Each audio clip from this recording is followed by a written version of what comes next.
Japan कुछ ऐसा करने जा रहा है जो पूरी दुनिया पर असर डाल सकता है। मतलब जापान क्या करने वाला है? जापान करने वाला है ब्याज दरों में बदलाव। लेकिन क्या एक ऐसा देश जहां सालों तक ब्याज दरें लगभग शून्य रही, अचानक पूरी दुनिया के बाजार को हिला सकता है? क्या जापान का एक फैसला भारत पर भी कोई इंपैक्ट डाल सकता है? क्या वहां के शेयर बाजार, डॉलर, सोना और विदेशी निवेश पर असर डाल सकता है? और बड़ा सवाल यह है कि आखिर 30 से 31 साल बाद जापान ने ब्याज दर बढ़ाने का फैसला लिया क्यों? चलिए समझते हैं इस पूरे मुद्दे को और इसके पीछे के इम्पैक्ट को भी। पहले बात खबर की कर लेते हैं। दरअसल जापान के केंद्रीय बैंक यानी बैंक ऑफ जापान ने अपनी पॉलिसी रेट बढ़ाकर 1% कर दी है।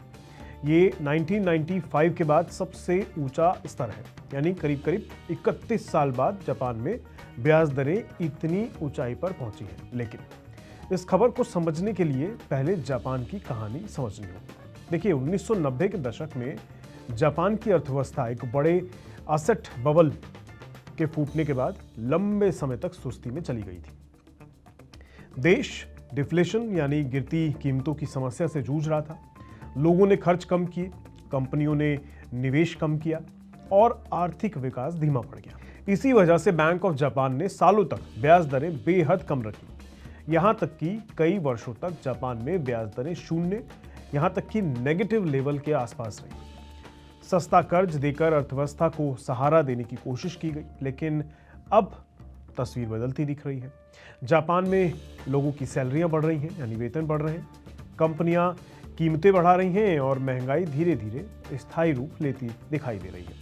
बैंक ऑफ जापान का मानना है कि देश अब उस दौर से बाहर निकल रहा है जहां लगातार आर्थिक प्रोत्साहन की जरूरत थी। इसी वजह से बैंक धीरे धीरे ब्याज दरें बढ़ा रहे हैं।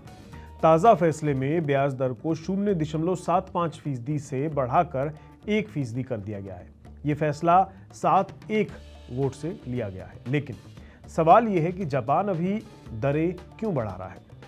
इसकी पहली वजह है महंगाई। ऊर्जा कीमतों में बढ़ोतरी और आयात महंगे होने से जापान में लागत बढ़ी है। हाल के महीनों में प्रोड्यूसर प्राइस इंडेक्स यानी थोक महंगाई में तेज उछाल देखने को मिला है। केंद्रीय बैंक को डर है कि ये दबाव आगे चलकर उपभोक्ताओं तक पहुंच सकता है। दूसरी बड़ी वजह की बात करें तो वो है जापान की मुद्रा यानी येन। येन लंबे समय से कमजोर चल रहा है और डॉलर के मुकाबले लगभग 160 के स्तर पे बना हुआ है, उसके आसपास ही दिखाई देता है। कमजोर मुद्रा से आयात और महंगे हो जाते हैं। ऐसे में ब्याज दर बढ़ाकर बैंक विदेशी निवेशकों को आकर्षित करना चाहते हैं, यानी येन को सहारा मिल सके, ये कोशिश की जा रही है। अब बात करते हैं उस वजह की जिसके कारण दुनिया भर के निवेशक इस फैसले पर नजर रखे रहे हैं। इसे कहते हैं कैरी ट्रेड। दुनिया भर के बड़े निवेशक वर्षों से जापान से बेहद सस्ते ब्याज पर पैसा उधार लेते रहे हैं और फिर उस पैसे को अमेरिका, भारत और दूसरे देशों के शेयर बाजारों में निवेश करते रहे हैं। अब जापान में ब्याज दरें बढ़ती हैं तो ये रणनीति कम अट्रैक्टिव हो सकती है। कई विश्लेषकों का मानना है कि अगर जापान आगे भी दरें बढ़ाता है तो कुछ निवेशक अपना पैसा वापस जापान ले जा सकते हैं। इससे वैश्विक पूंजी प्रवाह जो है वो प्रभावित हो सकती है। यही कारण है कि बैंक ऑफ जापान का फैसला सिर्फ जापान तक सीमित नहीं रहने वाला है।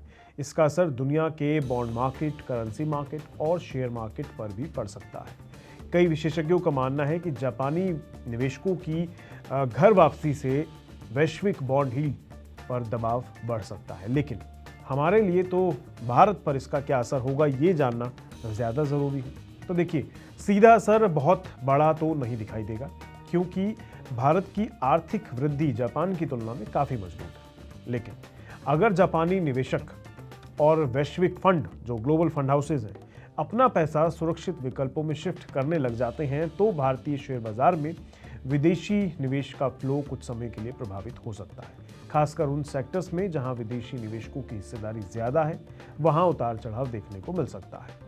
हालांकि फिलहाल ऐसा कोई संकेत नहीं है कि भारत से बड़े पैमाने पर पैसा निकल रहा है। लेकिन निवेशक अब बैंक ऑफ जापान के अगले कदम पर नजर रखेंगे। दिलचस्प बात यह है कि ब्याज दर बढ़ाने के बावजूद जापान का निक्केई इंडेक्स रिकॉर्ड ऊंचाई पर पहुंच गया है।